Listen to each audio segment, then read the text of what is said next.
Have you ever promised yourself that this time you're going to change and said to yourself, this time I'll stick to the diet, this time I'll wake up early, this time I'll finally break that bad habit, and then, a week later, you're back where you started? In fact, this is the silent struggle of millions of people. We all want to change, but most people fail at it. The question is, why? And more importantly, how can you finally succeed where most people give up? The truth is, failing to change habits isn't about being lazy or weak or undisciplined. It's about using the wrong system. Most people focus on the result. I want to lose 10 kilos. I want to save money. I want to stop scrolling on my phone. But they don't focus on the process or the identity behind those goals. And here's the painful reality. If you try to change your habits while still seeing yourself as the same old me, your brain will always drag you back to who you used to be. Let me explain this with psychology. Your brain loves consistency. It wants your actions to match your identity. If deep down you believe, I'm not disciplined, then every attempt to create a new habit feels like a lie. That's why willpower alone never works. Think about it. You don't have to force yourself to brush your teeth. You just do it because it's part of who you are. It's identity-driven. This is the secret. Real change happens when you stop trying to achieve goals and start trying to become the kind of person who naturally does those things. Think about this for a second.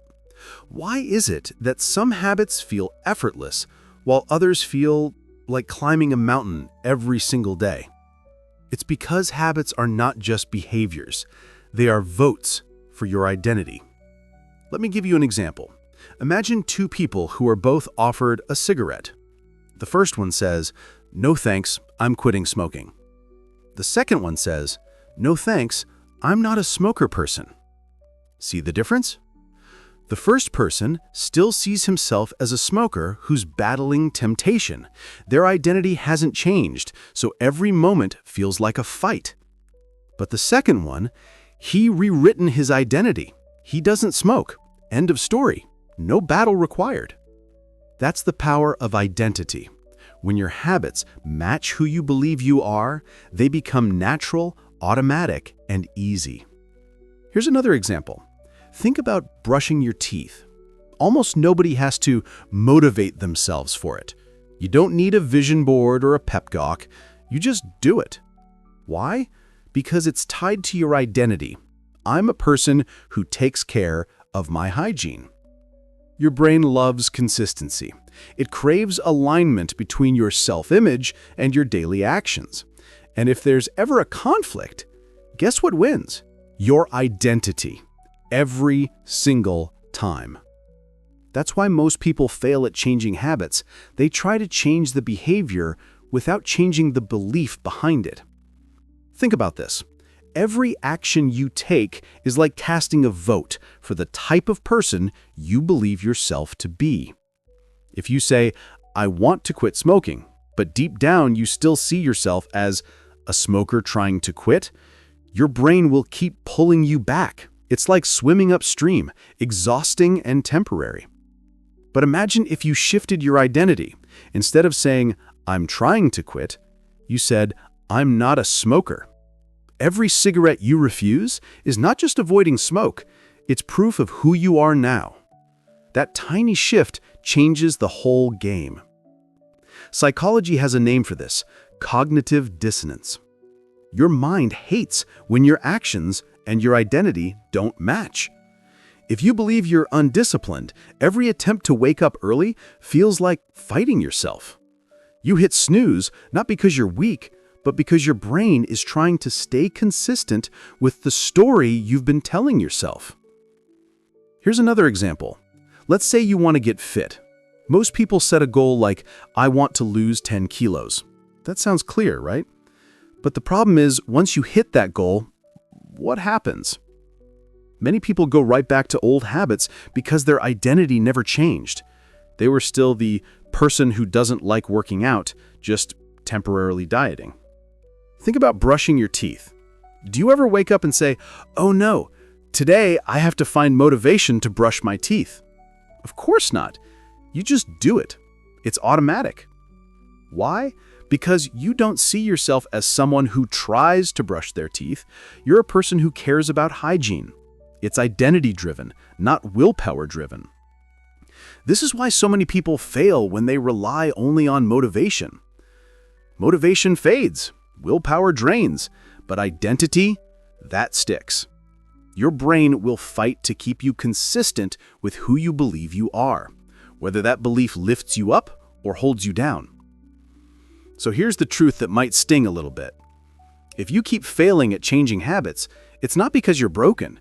It's because you're trying to build a new life on top of an old identity.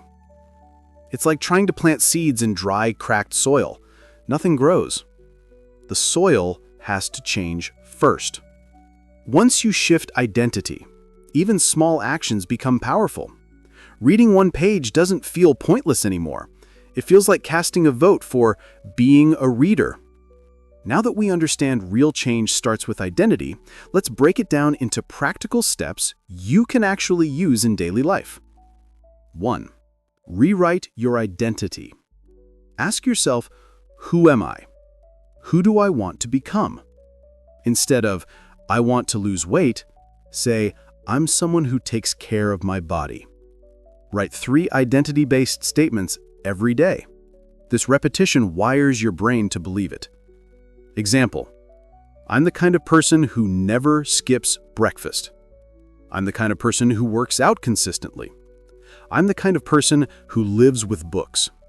2. The 2-minute rule. New habits must be so small you can't say no. Not, I'll read 30 pages a day. Instead, I'll just read 1 page. Not, I'll exercise an hour every day. Instead, I'll just put on my workout clothes. Why does it work? Because the hardest part is starting. Once you start, momentum carries you forward. 3. Environment equals future design. Your environment is stronger than your willpower. Want to read? Keep a book on your table, not hidden in a drawer. Want to eat healthier? Fill your fridge with fruits.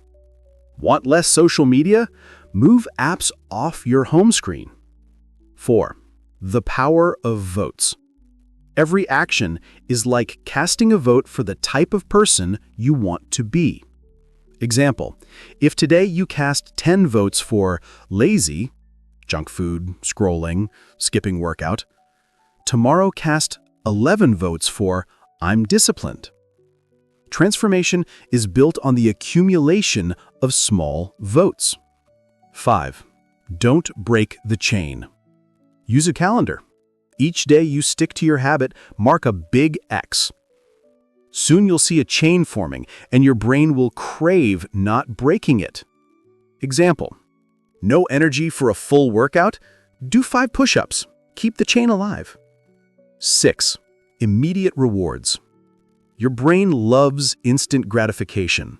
That's why bad habits are easy. Give your good habits immediate rewards too. What's been your own experience with changing habits? Share your thoughts and challenges in the comments. I read them all. And the most repeated comments will definitely shape the topics of my next videos.